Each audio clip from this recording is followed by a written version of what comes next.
Right, but Kamran صاحب آپ کے خیال میں الیکٹورل پروسیس سے کسی کو باہر، کسی سیاستدان یا کسی جماعت کے لیڈر کو، اور اگین ایک لیڈر جو کہ پاپولر ویو جو ہے اس وقت بہرحال ان کے ساتھ ہے، اس میں کوئی شک نہیں، ان کو باہر رکھ کے الیکشنز کو کریڈیبل بنایا جا سکتا ہے؟ دیکھیے، اگر قانون اجازت دیتا ہے، آپ تابع ہیں قانون کے، پہلے دستور کے تابع ہوتے ہیں، مدر ڈاکومنٹ ہے، اور دستور کے بعد قانون کے تابع ہیں۔ فرض کر لیجئے کہ کسی کے معاملے میں کوئی قانون کی کوئی رکاوٹ آتی ہے تو یقیناً وہ رکاوٹ جو اس کو عبور کرنی ہوگی، قانون کا راستہ جو ہے قانون اپنا راستہ اختیار کرے گا۔ ادروائز وہ تمام لوگوں کا اختیار ہے۔ آپ نے یہ بھی دیکھا نواز شریف جیسے جو شخص 3 دفعہ پرائم منسٹر رہ گیا، اس کو لائف ٹائم کے لیے جو ہے ڈسکوالیفائی کیا ہوا ہے، تو اور سپریم کورٹ نے کیا ہوا ہے۔ تو جب سپریم کورٹ نے اس طرح کا کہا، اور وہ حالانکہ وہ دستور میں ایسے کوئی لائف ٹائم کی ڈسکوالیفیکیشن جو ہے نا وہ کہیں پہ موجود نہیں ہے، اس بات پہ لوگوں نے بہت سے اعتراضات بھی کیے، مگر بہرحال وہ اب ان کو یہ ہرڈل کراس کرنی ہے کہ کہیں نہ کہیں پہ ان کو قانون کے اندر راستہ نکالنا ہے۔ تو اگر کوئی اور شخص بھی ہوں گے، کوئی اور کسی پارٹی سے متعلق فرد بھی ہوں گے، تو ان کو بھی اسی طرح سے اپنے لیے قانون کے اندر کا راستہ چننا ہوگا۔ رائٹ، بٹ قانون اپنا راستہ اختیار کرے گا۔ کامران صاحب، میں چاہ رہی ہوں آپ ذرا تھوڑی اس پہ مزید کلیئرٹی لا دیں، کیونکہ نون لیگ سے جب ہم یہ سوال کر رہے ہیں تو انہوں نے کہا ہم قانون ساز ہیں، ہم لیجسلیٹرز ہیں، ہم قانون کے ایکسپرٹس نہیں ہیں، ہم لیگل ایکسپرٹس نہیں ہیں، تو ہم نہیں بتا سکتے کہ قانون کیا کہتا ہے۔ بٹ بہرحال وہ کنوکٹڈ ہیں نواز شریف صاحب، اور جب وہ وطن واپسی کی بات کر رہے ہیں 21 اکتوبر کو آنے کی، اور یہ کہا جاتا ہے ان کی پارٹی کی جانب سے کہ وہ جلسے گاہ جائیں گے، اپنے ووٹر سے خطاب کریں گے اور اگلے دن عدالت جائیں گے، تو قانون ایک کنوکٹڈ انسان کے حوالے سے کہتا کیا ہے؟ دیکھیے،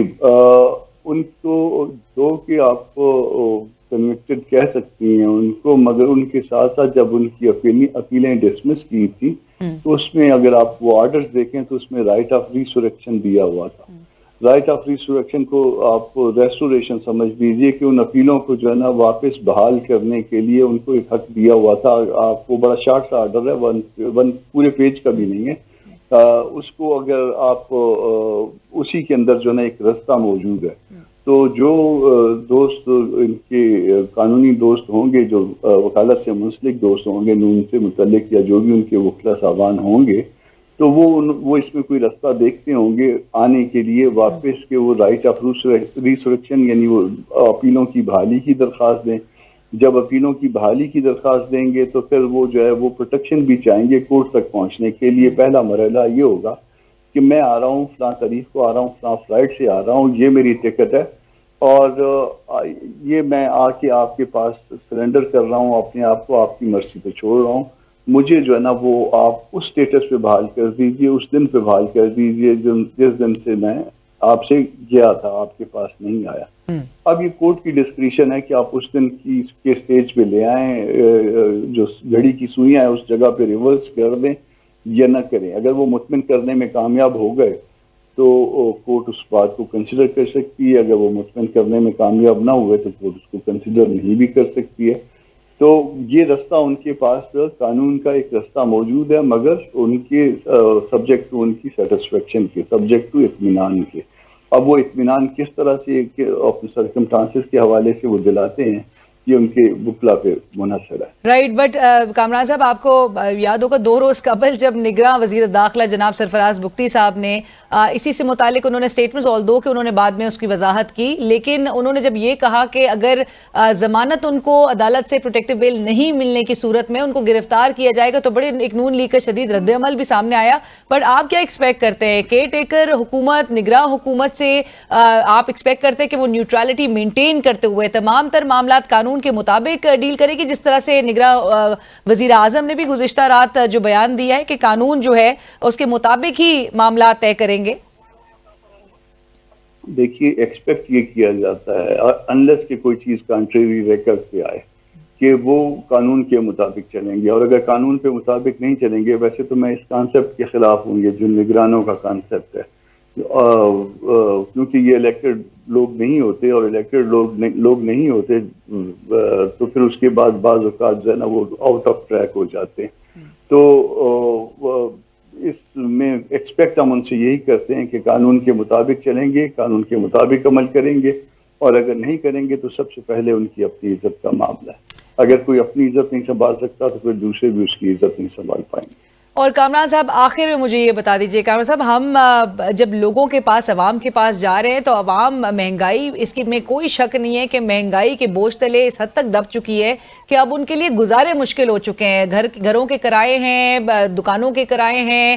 ٹرانسپورٹ کے کرائے ہیں، پیٹرول مہنگا ہے، بجلی مہنگی ہے، بچوں کو پڑھائیں، کیا بچائیں، کیا کھائیں، کیا لگائیں. اس کا ذمہ دار کون ہے؟ کیونکہ نون لیگ کی بات سنیں تو وہ کہتے ہیں 2017 کے 18 کے نمبر سے ہم نے وہیں سے بات شروع کرنی ہے. 16 ماہ کی تمام تر سیاسی جماعتیں جو ہیں وہ اس اتحاد کا حصہ تھیں، اور جہاں پر مہنگائی اس حد تک اسکیلیٹ کر گئی، جو میں نے ابھی ذکر بھی کیا عام آدمی کی، زبو علی کا، اس کا ذمہ دار ہے کون؟ نگراں سے سوال تو نہیں ہو سکتا، نگراں حکومت سے؟ نگران سوال نہیں ہو سکتا. اصل بات یہ ہے کہ یہ کوئی ایک دن کا جو ہے شاخسانہ نہیں ہے. یہ جو مہنگائی ہے، اگر آپ کی تنخواہ، جو آپ کی آمدن ہے، جو بھی آپ کام کریں اور اس کی آمدن جو ہے 1000 روپے روز کی ہو، اور اگر آپ 1500 روپے روز کا کھانا شروع کر دیں، 500 روپے زیادہ کھانا شروع کر دیں، تو شاید کچھ عرصہ جو ہے نا وہ آپ ادھار لے کے یہ للے تللے کرتے رہیں گے، مگر اس کے بعد ایک اسٹیج آئے گا، اس سٹیج پہ آ کے جو نا آپ مجبور ہو جائیں گے. یہ للے تللے جو نا یہ گزشتہ 76 سالوں سے جاری ہیں، اور اس للے تللوں میں عام پبلک جو ہے شاید اس کی قصوروار نہیں ہے، شریک نہیں ہے، بلکہ یہ میرے اور آپ جیسے لوگ جو پریویلیج لوگ ہیں وہ لوگ شامل ہیں. زیادہ للے تللے 76 سالوں میں اپر کلاس نے کیے ہیں، اور اپر کلاس کا جو کیا ہوا ہے وہ اب آپ پوائنٹ آف سیچوریشن سے جو ہے نا وہ باہر آ گئے ہیں. پانی اب باہر گر رہا ہے. اس میں 4.25 سال تحریک انصاف کی حکومت کے لگائیں تو انہوں نے بھی بہت للے تللے کیے، اور یہ 16 ماہ کے لیے تو اس میں کم از کم اگر آپ یہ کہیں کہ ہم نے ڈیفالٹ سے بچایا، مگر اس کے باوجود جو ہے نا اس سے بہتر معاملات کو بنایا جا سکتا تھا. شاید وہ اس بہتری کی طرف جہاں تک جا سکتا تھا نہیں جا سکے. اب اس کے بعد جو نگران ہیں، نگران کو اتنا قصور نہیں دیا جا سکتا، مگر انہوں نے بھی جو ہے نا جو ان کا بس چل رہا ہے وہ جتنا مہنگائی کرنے کا وہ بھی کر رہے ہیں، مگر یہ شاید سارا کچھ جو ہے نا یہ